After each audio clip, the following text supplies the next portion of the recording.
Des syndicats qui tirent leur légitimité des dernières élections de représentativité du 12 décembre, Synthèse, Synthèse FC, UNSAS, CSA, le chef du gouvernement a souhaité avoir avec leurs secrétaires généraux et représentants un dialogue franc et dynamique. L'occasion donc nous est aujourd'hui offerte de recueillir vos suggestions et réflexions sur la situation sociale de notre pays, afin d'anticiper sur les potentiels conflits sociaux dont l'impact sur l'économie compromet à coup sûr les immenses efforts pour garantir un climat social apaisé, propice à l'émergence économique. Les syndicats qui ont longtemps attendu une rencontre de cette nature n'ont pas boudé leur plaisir de porter de vive voix les préoccupations des travailleurs. Des efforts sont faits, le gouvernement et le président de la République ont procédé à des ajustements de salaire, des augmentations substantielles pour les enseignants, pour les fonctionnaires. Mais dans cette mise en œuvre, nous avons estimé, en tant que centrale syndicale, qu'il y a quelque part une inéquité dans le traitement des fonctionnaires de l'État. Le gouvernement a fait beaucoup d'efforts, il faut le reconnaître.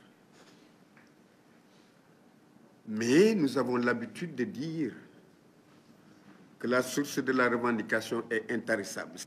Nous devons réformer certains textes obsolètes qui régissent les relations de travail.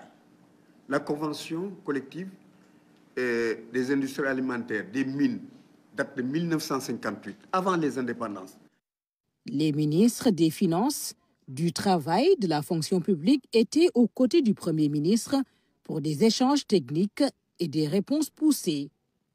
J'apprécie en tout cas moi la qualité du dialogue qui est très franc, qui a permis de soulever un certain nombre de questions. Le gouvernement aussi n'a pas usé de faux fuyants. Prochainement, je discuterai avec le secteur privé. Maintenant, je suis en train de voir les modalités qui puissent permettre d'avoir un dialogue aussi efficace qu'avec vous, qu'avec le secteur privé. Donc la première recommandation que je voulais faire, c'est que chaque semestre, le Premier ministre rencontrera les centrales syndicales pour échanger sur les préoccupations majeures. Je vais assurer un suivi rapproché pour permettre les dossiers sur lesquels, effectivement, il y a eu des accords, les dossiers sur lesquels c'est des arrêtés à signer, des décrets à signer, que l'on puisse user de notre influence pour pouvoir les traiter. Le ministre du Travail est chargé de remettre un rapport général sur le niveau de mise en œuvre des engagements de l'État, rapport à soumettre au Premier ministre avant la fin du mois. Les finances feront également le point. J'ai vu aussi que dans nos discussions, on ne s'entend pas bien sur les concepts. Tout le monde reconnaît les efforts du gouvernement et le gouvernement aussi a le sentiment, plus on fait des efforts, plus peut-être il y a une incompréhension entre les différents acteurs et nous. Je pense qu'il est bon que le ministre des Finances qu'il procède à une analyse détaillée, vraiment détaillée.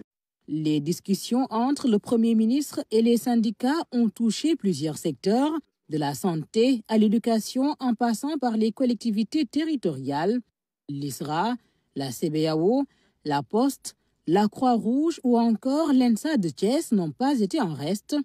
Le gouvernement, dans la dynamique d'apporter des solutions idoines à ces entreprises aussi affectées.